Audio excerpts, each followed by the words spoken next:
Приказка за трите дървета. Имало едно време три дръвчета, които растели на един планински склон и мечтаели какво ще се превърнат, когато пораснат. Първото дръвче погледнало звездите, които блещукали като скъпоценни камъни над него. Искам у мен да слага съкровища, казало то. Искам да бъда покрито с злато и украсено с диаманти. Аз ще бъда най-красивото ковчеже за скъпоценности в света. Второто дръвче се взряло в поточето, което бълбукало на път за морето. Искам да бъда голям кораб, прошепнало то. Искам да плавам по високите вълни и да нося велики царе. Искам да бъда най-мощния кораб в света. Третото дръвче погледнало надолу към долината, където забързани мъже и жени работили в един шумен град. Не искам изобщо да напусна този склон, рекло то. Искам да порасна толкова високо, че хората като се спрат да ме погледнат, да вдигнат очи към небето и да си помислят за Бога. Аз ще бъда най-високото дърво в света. Минали години, валели дъждове, пекло слънце и дръвчетата пораснали. Един ден трима секачи се изкачили в планината. Единият от тях хвърлил поглед върху първото дръвче и рекал: „Красиво е това дърво, идеално е за мен“. Той замахнал с лъскавата си брадва и дръвчето паднало. „Сега ще стана красиво ковчеже“, помислило си то. „У мен ще слагат чудесни скъпоценности“.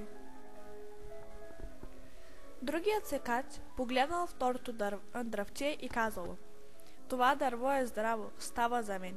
Той вдигнал брадвата и второто дръвче рухнало. „Сега ще се нося в големите вълни“, помислило си то. „Ще стана як кораб, достоен за царе“. Третото дърво изтръпнало, когато последния секач погледнал. То се извисявало право и високо, из върха си сочило небето. Но секачът изобщо не вдигнал поглед. „Всяко дърво ще ми влезе в работа“, измърморил той. Размахал брадвата и дървото се изтърполило.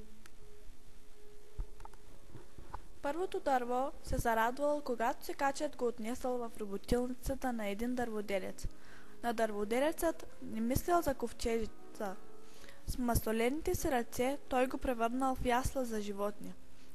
Красивото някога дърво не било украсено с злато или покрито с скъпоценности. То се превърнало в ясла, покрита с талаш, напълнена с слама за гадните домашни животни. Второто дърво се усмихнало, когато секачът го донесъл в корабостроителницата, но то не било превърнато в грамаден кораб, а в рибарска лодка, тъй като била прекалено малка и слаба, за да плава по море или дори в река. Тя била пусната в едно малко езеро. Всеки ден с нея носили мъртва мириса на риба. Третото дърво се смутило, когато секачът го нарязал на дребни греди и ги наредил в един склад. „Какво стана?“ чудило се високото някога дърво. „Исках само да расна на склона и да соча Бога“. Изминали много години и нощи.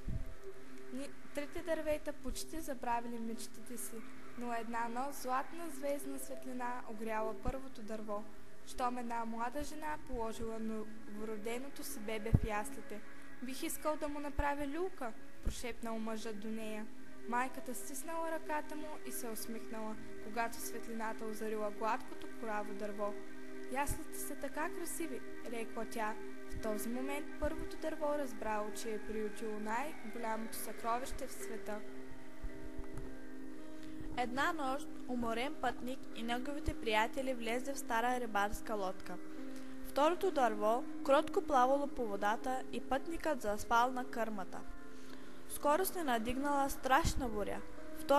Дървото настръхнало, защото знаело, че няма да издържи на вятъра, дъжда и вълните.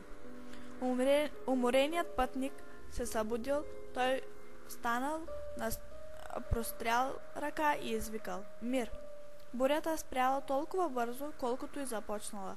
Тогава второто дърво разбрало, че носи царя на небето и на земята. Една петъчна утрин третото дърво се сепнало, когато неговите гради били издърпани от купищата в склада.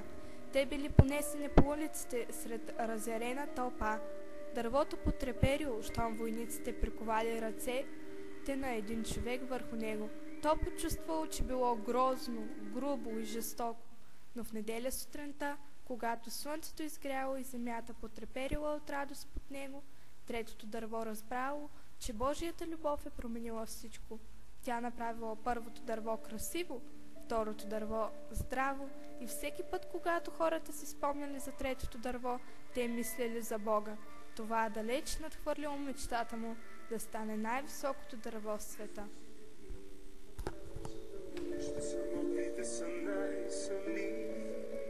Така пронизвате, като с нож направен от твоите мечти. Когато ти си сам и мене ме боли от твоята самота. Това те моля, събери ни, Господи, в нощта. Нощата е нощта, в очите на дете. И Божията доброта в твоето сърце.